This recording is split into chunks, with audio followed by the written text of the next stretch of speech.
बिहार की महिला उद्यमियों के लिए एक बहुत बड़ी खबर है। जो भी अपना कारोबार शुरू करना चाहती हैं या उसे आगे बढ़ाना चाहती हैं, तो ये जानकारी उनके बहुत काम आने वाली है।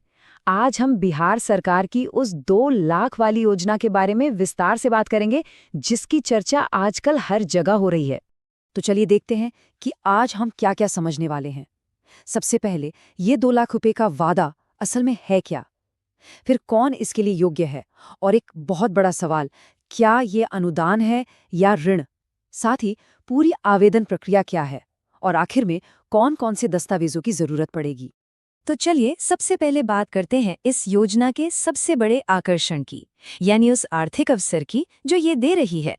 सरकार ने महिला रोजगार को बढ़ावा देने के लिए एक बड़ी रकम यानी 2 लाख रुपए का ऐलान किया है। पर सवाल ये है कि महिलाएं इस मौके का फायदा कैसे उठा सकती हैं? और यही वो सबसे बड़ा सवाल है जिसका जवाब हमें ढूंढना है कि ये पैसा किसे और कैसे मिलेगा। तो ठीक है, अब आगे बढ़ते हैं और देखते हैं कि इस योजना का फायदा उठाने के लिए पहला कदम क्या है। यहाँ एक बहुत जरूरी बात समझने वाली है। कई आवेदकों के खाते में पहले ही 10,000 रुपए की शुरुआती रकम आ चुकी है और यही है पहला सबसे जरूरी कदम। तो अगर ये 10,000 रुपए मिल गए हैं, तो इसका मतलब क्या हुआ? इसका सीधा सा मतलब है कि दस्तावेजों का पहला चरण का सत्यापन पूरा हो चुका है। इससे आगे का रास्ता काफी आसान हो जाता है। पात्रता की बात तो हो गई, लेकिन अब आते हैं इस योजना के सबसे जरूरी हिस्से पर। ये जानना बहुत जरूरी है कि ये जो पैसा मिल रहा है वो असल में है क्या। देखिए, किसी भी गलतफहमी से बचने के लिए एक बात बिल्कुल साफ कर लेते हैं। ये रकम एक ऋण है, यानी कि लोन। और लोन का मतलब होता है उधार लिया हुआ पैसा, जिसे वापस चुकाना पड़ता है और अक्सर उस पर ब्याज भी लगता है। और ये बात साफ साफ बताई गई है, ये जो आगे का 2 लाख रुपए मिलेगा, ये लोन है। तो ये कोई अनुदान या मुफ्त का पैसा बिल्कुल नहीं है। इस बात को ध्यान में रखना होगा। और इस ऋण पर जो शर्तें लागू होती हैं, उनके मुताबिक इस पर 12% सालाना की दर से ब्याज भी देना होगा। अच्छा, तो अब जब ये साफ हो गया है कि ये एक ऋण है, तो अगला सवाल जाहिर है यही होगा कि भाई इसके लिए आवेदन कैसे करना है। आवेदन की जो प्रक्रिया है उसे 4 आसान चरणों में बांटा गया है।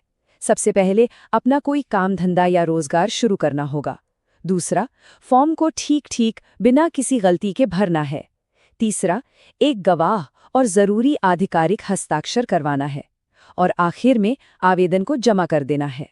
एक और बात जो बहुत जरूरी है, इस ऋण का मकसद स्वरोजगार यानी सेल्फ एम्प्लॉयमेंट को बढ़ावा देना है। मतलब पैसा या तो कोई नया काम शुरू करने के लिए इस्तेमाल हो सकता है या फिर पहले से चल रहे किसी छोटे मोटे कारोबार को बड़ा करने के लिए। प्रक्रिया तो समझ ली, तो अब चलते हैं आखिरी और सबसे जरूरी पड़ाव की तरफ, यानी कौन-कौन से कागजात चाहिए होंगे। एक सफल आवेदन के लिए कुछ जरूरी दस्तावेज लगेंगे, जैसे पैन कार्ड, आधार कार्ड, आपका अपडेटेड बैंक खाता, बैंक का केवाईसी पूरा होना चाहिए, जाति प्रमाण पत्र और आपकी आय का विवरण।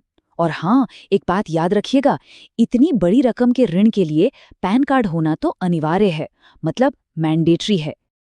यहाँ पर बस एक ही सलाह है, आवेदन तभी मंजूर होगा जब वो पूरी तरह से और सही भरा गया हो।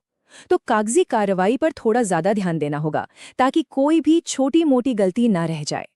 तो सारी जानकारी अब सामने है। अब सवाल प्रक्रिया का नहीं बल्कि मकसद का है। क्या कोई महिला उद्यमी अपनी यात्रा शुरू करने के लिए तैयार है? क्योंकि ये योजना उसी सफर में एक मददगार कदम साबित हो सकती है।